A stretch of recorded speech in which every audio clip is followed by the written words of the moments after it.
नाही, मी वारंवार भेट देतो इथे आणि खरं तर मी अनेकदा प्रशासन आणि शेतकरी आणि शासन यामध्ये सातत्याने दुवा म्हणून उभा राहिलेलो आहे. सातत्याने यांचे प्रश्न प्रशासनापर्यंत, प्रशासनाचे प्रश्न राज्य सरकारपर्यंत मांडण्याचा प्रामाणिकपणे प्रयत्न या ठिकाणी केलेला आहे. कारण की मी एक शेतकरी कुटुंबातला माणूस आहे. या ठिकाणी माननीय दिलीपजी राठी यांच्या नेतृत्वामध्ये उभा राहिलेलं हे आंदोलन, खरं तर हे दुसऱ्या टप्प्यातलं आंदोलन 16 दिवसाचं आंदोलन आहे. पहिला टप्पा माननीय पालकमंत्री महोदय, पंकजाताई, जिल्हाधिकारी, मी आम्ही येऊन त्यांना विनंती केली आणि 1 महिन्यामध्ये, 1.5 महिन्यामध्ये तुमचा प्रश्न सोडवू, अशा प्रकारचा शब्द दिला. परंतु काही तांत्रिक कारणामुळं ते शक्य होऊ शकलं नाही. त्यामुळं पुन्हाही आंदोलन सुरू झालं.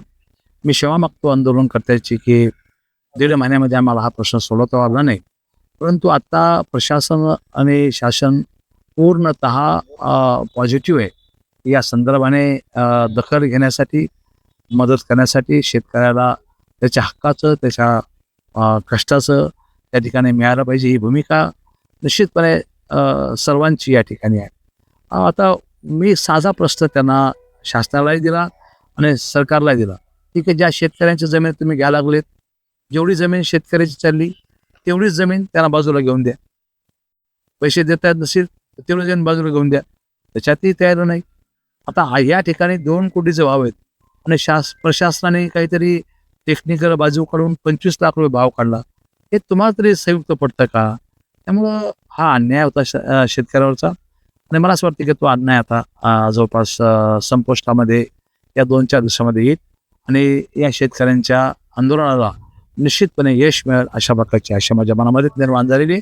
मी सातत्याने जिल्हाधिकारी महोदयांशी संपर्कामध्ये आहे आणि जिल्हाधिकारी महोदय सुद्धा पॉझिटिव्ह या संदर्भाने आहेत. हो, शेतकरी आता जर योग्य मूल्यांकन जर मिळालं नाही तर समृद्धी होऊ देणार नाही या भूमिकेत येत आहेत. शेतकरी काय, शेतकऱ्याला शब्द मीच दिला नाही, मीच होऊन देणार नाही, मीच आडवा राहील उभा. होतो कसा रस्ता बघेल मी. आम्ही स्वतःच सांगितलेलं आहे किंवा तुम्ही शेतकऱ्याला स्वतःच्या कामाचं दाम द्या ना. तुम्ही कवडी मोल भावाने जमीन घेता, हे कसं शक्य होईल? सरकारमध्ये असतो म्हणजे काय हे थोडीच होणार आहे. मी शेतकऱ्याच्या, पहिला शेतकऱ्यांच्या बाजूचा आहे, नंतर सरकारच्या बाजूचा आहे.